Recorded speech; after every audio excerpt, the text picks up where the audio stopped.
Okay, so one of the things we're often asked is, what do custom murder mystery games look like? What can you do? How much does it cost? What am I able to get for a custom murder mystery?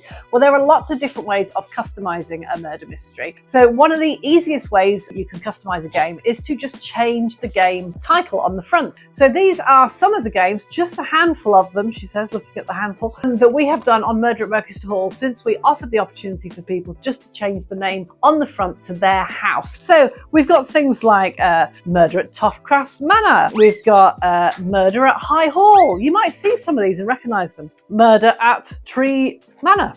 We've got Murder at Holcombe Manor. This is what it should look like, by the way. Murder at Mercaster Hall. Then we got...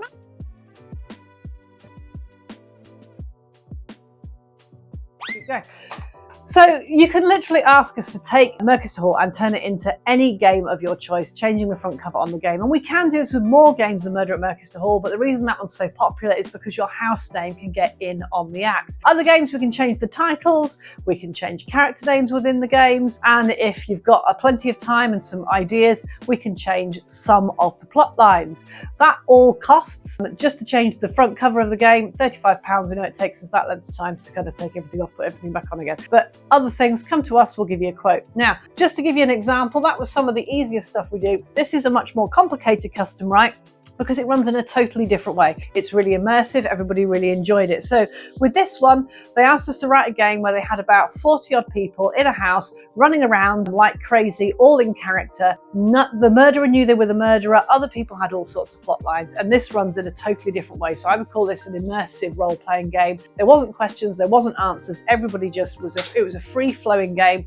Say what you want, do what you want at any given point. We were there to help host. So with this one, Donald Trump is dead. Well, there's a thing. In order to fully prepare, it tells you how to play within the envelope, what you would find as your character, and what your objectives were for the evening, what the clues were that you had, some ideas for questions on the back. We also had invitations with the guest list, explained who this was. I think this person was Michelle Obama. We have how to introduce yourself. This was Louis Pasteur's role. And then we also have game cards. This just makes it a little bit easier for people to play. When you've got a fully immersive role-playing game like this one, it often leaves people a little bit unsure what to do. So what we do with our games like that is we give people cheat cards. So their cheat cards will tell them a little bit about what they know, and they can start doing show me's with these if they really want to, just to make life a bit easier. So they have opportunity cards. So you might want to find out what your opportunity was for killing Donald Trump, as it happens in this case. And then Michelle Obama would be able to say, well, I found Donald and Cleopatra together earlier this evening and used some of my self-defense training to split them up, and I sent Cleopatra away.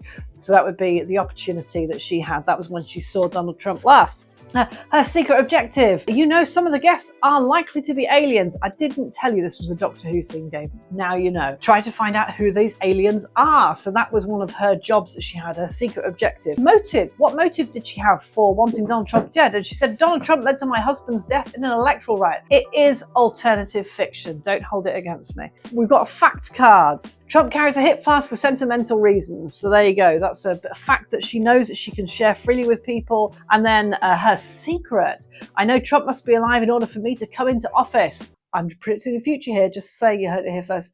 Somehow the doctor must manage to fix the situation. And then we had a means card. I carry a gun at all times. I have a very small one about my person. The Secret Service insist on it. So these were all the different things that she knew. But also the game guests could go around and they could find ability cards. So if they weren't sure what they were doing, how they were getting on with things, their ability cards would give them an ability just for the time they held the card. Once they'd done their ability, they would tear off a corner. And then once all the corners were torn off the ability card, it was null and void at that point. So this one was, you must work with me to achieve a goal of my choosing. So if Michelle Obama was trying to find out who the aliens were, she would co-opt somebody within the group and say, right, we need to find who the aliens are. You must help me with that. So these are all the different abilities that people could obtain as they were playing. Now these games are really complicated to write and very complicated to run, which is why we always go in as an acting team to help you with them. But this is the kind of complicated, non-standard murder mystery we do. So if you're looking at our website and you go, well, I like the idea of this, but I want something really bespoke that does X, Y, and Z, do come to us. We do write these things all the time. We are games designers as well as creators, and we can create